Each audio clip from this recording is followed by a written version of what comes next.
గ్రామాలపై ఏనుగుల దాడిని నిలువరించడానికి కర్ణాటక ప్రభుత్వం రాష్ట్రానికి బహుమతిగా ఇచ్చిన 4 కుంకి ఏనుగులు పనికిరానివని తేలింది.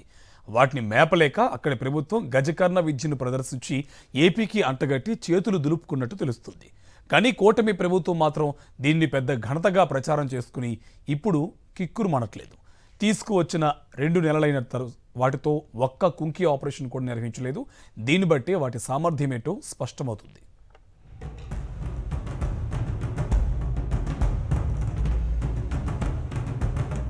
తమిళనాడు కర్ణాటక సరిహద్దుల్లో ఉన్న చిత్తూరు, ఒడిశా సరిహద్దుల్లో ఉన్న శ్రీకాకుళం, విజయనగరం జిల్లాల్లో అడవి ఏనుగులు తరచూ ఊళ్లపై పడి పొలాల్ని ధ్వంసం చేయటం, మనుషులపై దాడి చేస్తూ ఉంటాయి.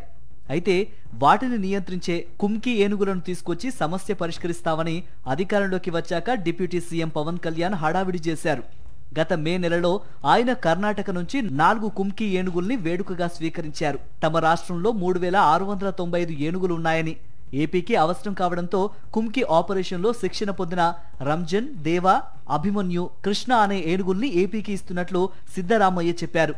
తీసుకువచ్చిన ఏనుగుల్ని చిత్తూరు జిల్లా పలమనేరు సమీపంలోని ఎలిఫెంట్ క్యాంపులో అటవీ అధికారులు ఉంచారు. ఈ వ్యవహారం అంతా చాలా గొప్పగా చెప్పుకునే ప్రయత్నం కూడా చేశారు డిప్యూటీ సీఎం పవన్. కట్ చేస్తే ఏనుగులు వచ్చి 2 నెలలైనా వాటితో ఒక్క కుంకి ఆపరేషన్ కూడా నిర్వహించలేదు. ఎందుకని ఆరా తీయగా వాటికి ఆపరేషన్ చేసే సామర్థ్యం లేదని తేలింది. వాటిని పోషించడము దండగేనని అటవీ శాఖ అధికారులు నెత్తి నోరు బాదుకుంటున్నారు. అందులో దేవా అనే ఏనుగు గుడ్డిదని సమాచారం. అది ఒక కంటితో మాత్రమే చూడగలదని అధికారులు గుర్తించారు. మరో ఏనుగు రంజన్ పిచ్చిదని, దాన్ని అదుపు చేయటం మావటి వల్ల కూడా కావడం లేదని తెలుస్తోంది.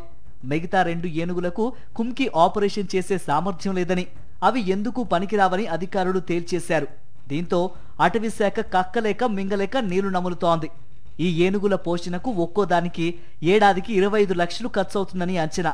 4 ఏనుగులకు ఏడాదికి ₹1 కోటి వెచ్చించాలి. మరో 25 ఏళ్ల పాటు ఈ భారాన్ని మోయక తప్పదని పవన్ కళ్యాణ్ అత్యుత్సాహం, ఏపీ అటవీ శాఖ అధికారుల నిర్లక్ష్యం వల్ల ఉపయోగం లేని ఏనుగులను తీసుకొచ్చిన ఏపీ సర్కార్ రాష్ట్రానికి పెద్ద సమస్యగా మార్చింది.